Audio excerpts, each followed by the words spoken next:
Sue Moroney. Thank you, Mr Speaker. Pleasure to rise in support of the Support for Children in Hardship Bill and its various components. But look, I do want to say at the outset that this sadly is a lost opportunity for the government.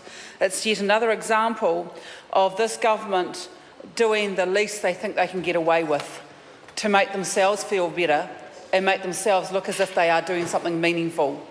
And sadly, with this bill, while it's marginally better than doing nothing at all, it is sadly just marginally better than doing nothing at all. Because the truth is that this bill is targeted at the most vulnerable children in our society, those in the hardest bracket of hardship.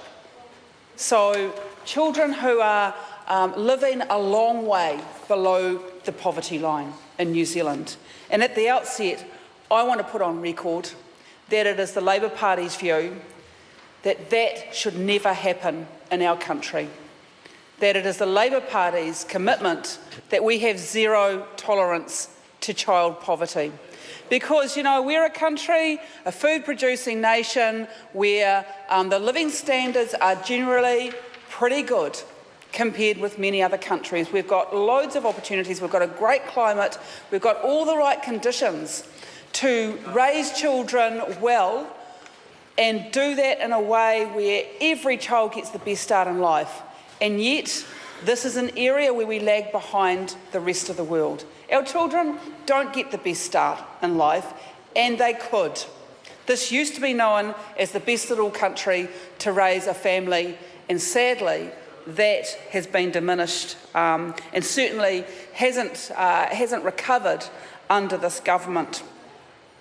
So the government's doing this to try and kind of ease their conscience about the environment that they have created that sees 305,000, I'll say that figure again, 305,000 children living in poverty in Aotearoa, New Zealand.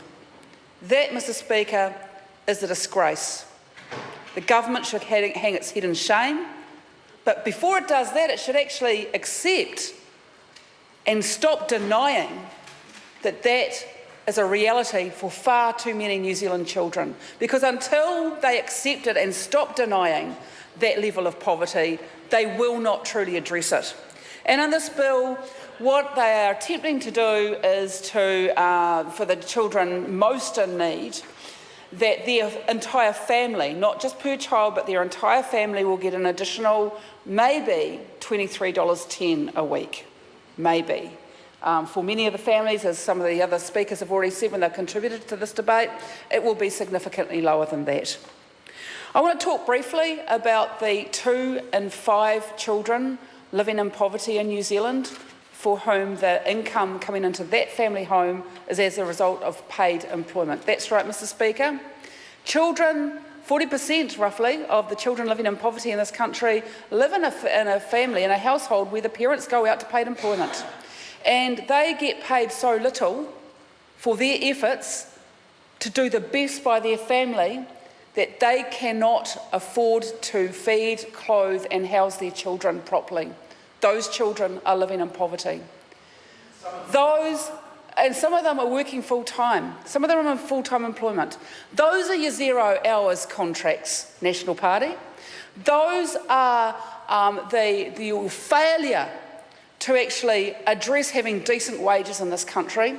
That is your failure to create the environment in which hard-working New Zealand families can actually make sure that they can look after their own, that they live in a sustainable situation where they can take care of their children, and those are the issues that should be getting addressed. Look, $25, better than nothing, but marginally better than nothing. The answer is the comprehensive approach that the Labour Party has proposed with a Best Start package to make sure that our children, all of our children, truly do get the best start in life.